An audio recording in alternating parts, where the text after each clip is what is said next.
Hello all. So இந்த video என்ன பார்க்க போகிறோம் அப்படின்னா G3451 இஎஸ்எஸில் வந்து இன்னொரு கொஷின் வந்து பார்க்க போகிறோம். இது வந்து ஏப்ரல் மே 2024 கேட்ட கொஷின்ஸ் இதான் பார்க்க போகிறோம். ஓகேங்களா. ஸோ ஆல்ரெடி வந்து ஏப்ரல் மே 2023 நவம்பர் டிசம்பர் 2023 ரெண்டுமே நான் வீடியோ போட்டிருக்கேன். ஓகேங்களா. அது வீடியோ பார்க்காதவங்க டிஸ்கிரிப்ஷன் லிங்க் கொடுத்துருக்கேன், அந்த வீடியோ கிளிக் பண்ணி பாருங்கள். இப்போ வந்து ஏப்ரல் மே 2024 என்ன கொஸ்டின் கேட்டிருக்கான்னு பார்க்கலாம். ஓகே சரி. ஃபஸ்ட் 2 மார்க்ஸ் பார்த்தீங்கன்னா டிஃபைன் ஈகோ சிஸ்டம், அதே ஈகோ ரிப்பீட் ஆகிருக்கு. அடுத்து mention any 2 threads to biodiversity. ஓகேங்களா. இதுவும் ஈஸியாக எழுதலாம். அடுத்து பொல்யூஷன் பாருங்கள், அதிலே சொன்னால. ஸோ பொல்யூஷனில் ஒரு கொஷின் கன்ஃபார்ம். ஓகேவா, 2 மார்க்கு. அடுத்து give any 2 methods of solid waste management கேட்டிருக்காங்க செகண்ட் யூனிட்டில். தேர்ட் யூனிட்டில் பார்த்தோம் அப்படின்னா இதை பாருங்கள், அப்ளிகேஷன்ஸ் ஆஃப் ஹைட்ரஜன் எனர்ஜி, அந்த எனர்ஜி சோர்சஸ், அதுலேருந்து ஒரு 2 மார்க் கன்ஃபார்ம். ஓகேவா, 4 மார்க்கு. அப்புறம் give 2 ways for energy conservation அப்படின்னு கேட்டிருக்காங்க. ஃபோர்த் யூனிட்டில் பாருங்கள், இந்த கார்பன் ஃபுட் பிரிண்ட் கேட்டிருக்காங்க. அந்த carbon credit, carbon food print, இதில் வந்து கண்டிப்பாக நமக்கு ரிப்பீட் ஆகுது. ஸோ இது 2 மார்க் நமக்கு வருது. ஓகேவா, ஒரு 6 மார்க் வருது பாருங்கள் இதே. அடுத்து மென்ஷன் எனி 2 சஸ்டைனபிலிட்டி கோல்ஸ் கேட்டிருக்காங்க. ஓகே, இதுவும் ஈஸி தான். அடுத்து 5th யூனிட்டில் வந்து what is environmental impact assessment, EIA. So already கேட்ட கொஷின் தான், அதே ரிப்பீட் பண்ணியிருக்காங்க. அது டிஃபைன் எனர்ஜி எஃபிஷியன்சி. ஓகேவா, ஓகே. ஸோ எல்லாமே ஈஸியாக தான் இருக்குது. அடுத்து 11A. ஸோ பார்ட் பியில் பார்த்தோம்னா 11A வந்து ecosystem is dynamic in nature when where even a bare land can turn into a forest. Justify by explaining the steps involved in succession of a lifeless bare land into a self-dependent forest ecosystem. Support your answer with an example mentioning the different steps clearly.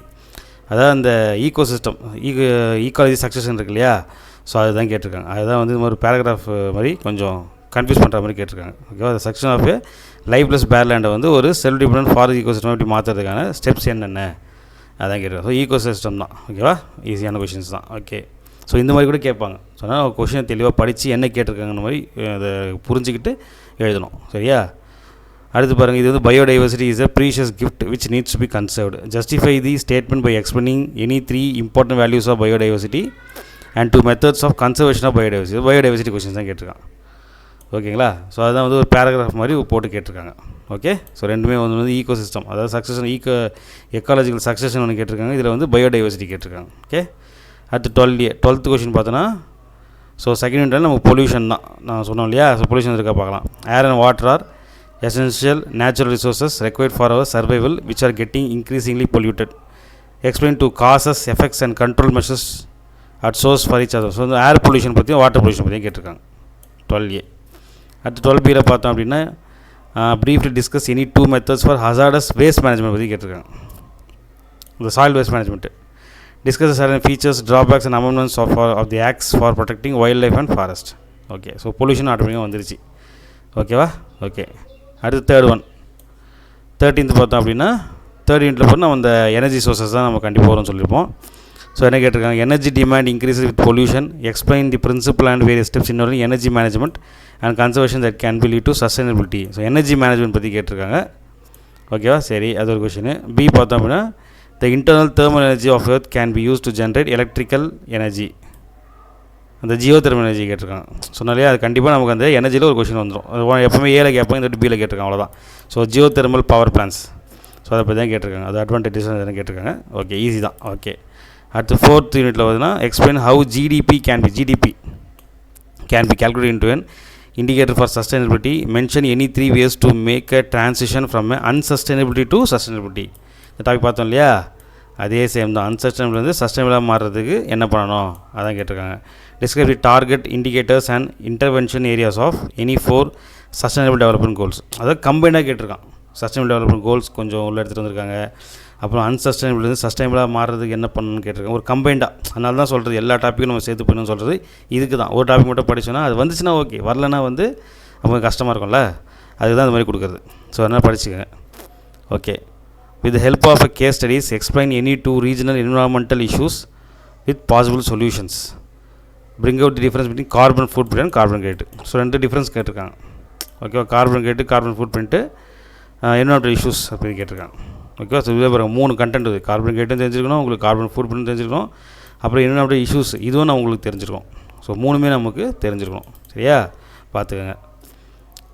இது 4th unit. 5th unit பார்த்தோம் அப்படின்னா explain how zero waste R concept and circular economic are related to each other. Describe the importance of ISO 14000 series with 2 examples. Briefly describe the steps involved in environmental impact assessment. ஓகேவா, அந்த 3R concept எடுத்துருக்காங்க, zero waste எடுத்துருக்காங்க. So எல்லாம் கேட்டிருக்காங்க. Okay, so 15Bயில் பார்த்தோன்னா carbon cycle with neat diagram. As CO2 in the atmosphere causes global warming, it has to be sequestrated. Explain the different ways of carbon sequestration. Mention any 3 ways for sustainable urbanization. ரெண்டு கேட்டிருக்காங்க பாருங்க. இந்த carbon sequestration ஒரு topic, இதிலே வந்து sustainable அர்பனைசேஷனும் உள்ள எடுத்துருக்காங்க. So எப்படி கேட்டிருக்காங்க பாருங்க கொஷின். அதனால் எல்லா டாப்பிக்கும் ஓரளவு கொஞ்சம் பார்த்து வச்சுக்கோங்க. ஓகேவா. ஸோ பார்ட் சி பார்த்தோம் அப்படின்னா என்ன கேட்டிருக்காங்க. A construction company has to take care of the society of its employees along with providing a healthy environment to work. Describe any 2 safety and health issues which the company has to address. Suggest the steps involved in ensuring a safe and healthy workplace along with the case study. அதாவது ஒரு general question மாதிரி கேட்டிருக்காங்க. ஒரு construction company இருக்கான். So அதில் பார்த்தீங்கன்னா employees work பண்ணுறாங்க. அவங்க சேஃப்டிக்கு அவங்களுடைய ஹெல்த்துக்கும் வந்து ஒரு கம்பெனி என்னெல்லாம் பண்ணணும், சேஃப்டி அண்ட் ஹெல்த் இஷ்யூஸ் என்ன இஷ்யூஸ்லாம் வரும், எதெல்லாம் அவங்க வந்து அட்ரஸ் பண்ணணும், எதுக்கெல்லாம் அந்த சேஃப்டி மெஷர் என்னெல்லாம் பண்ணணும் அப்படின்ற மாதிரி கேட்டிருக்காங்க. ஓகேவா. ஸோ இது நம்ம ஜென்ரலாக நம்ம படித்ததை வச்சு நம்ம ஒன்றா கூட எழுதலாம். ஒரு கேஸ் ஸ்டடி மாதிரி கண்டக்ட் எழுதுங்கன்னு சொல்லியிருக்காங்க. ஓகேவா.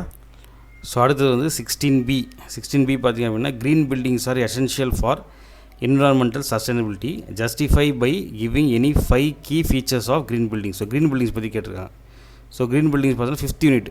ஓகே, 5th யூனிட் வர டாப்பிக்கு 5th யூனிட்டு. அடுத்து வந்து industries have a big role to play in achieving environmental sustainability. Explain environmental management in industries with a detailed case study. இது வந்து 4th unit. Environmental management industries வந்து 4th unit வர topic. So 4th unit 5th unit combine பண்ணி கேட்டிருக்காங்க. ஒன்று ஜென்ரலாக கேட்டாங்க, இன்னும் என்ன பண்ணியிருக்காங்க 4th unit 5th unit combine பண்ணி கேட்டிருக்காங்க. புரியுதானா தான் நம்ம எல்லாமே படிங்க, ஓரளவு பார்த்து வச்சுக்கோன்னு சொல்கிறது இதான் ரீசன். ஓகேவா. 16th A பார்த்திங்கன்னா ஒரு ஜென்ரலாக ஒரு கம்பெனியில் வந்து ஒரு ஒர்க்கர்ஸ் இருக்காங்க, அவங்களுடைய ஹெல்த்துக்கு வந்து என்ன சேஃப்டி மெஷர்ஸ் எடுக்கணும் அப்படின்ற மாதிரி அது எழுதுங்க. சேஃபாக ஒரு ஹெல்த்தி ஒர்க் பிளேஸ் வேணும், சேஃப் அண்ட் ஹெல்த்தி ஒர்க் பிளேஸுக்கு என்ன பண்ணணும் ஒரு கேஸ் ஸ்டடி மாதிரி எழுதுங்கன்னு சொல்லிட்டாங்க. இது 16th. 16B பார்த்திங்கன்னா க்ரீன் பில்டிங் பற்றியும் environmental management industries. So 4th 5th unit ரெண்டும் கம்பைன் பண்ணி கேட்டிருக்காங்க. ஓகேவா. ஸோ அதனால் வந்து நம்ம வந்து கொடுத்துருக்க மாடலில் கொஞ்சம் பார்த்துக்கோங்க. ஓகேவா. அந்த வீடியோ பார்க்காதவங்க டிஸ்கிரிப்ஷன் லிங்க் கொடுக்குறேன், இந்த சப்ஜெக்ட் இம்பார்ட்டன்ட் கொஸ்டின் லிங்க் கொடுக்குறேன். வீடியோவுக்கு வேறு தேவைப்படுறவங்க கிளிக் பண்ணி வீடியோ ஃபுல்லாக பாருங்கள், பார்த்துட்டு நல்லா படிங்க. ஓகே.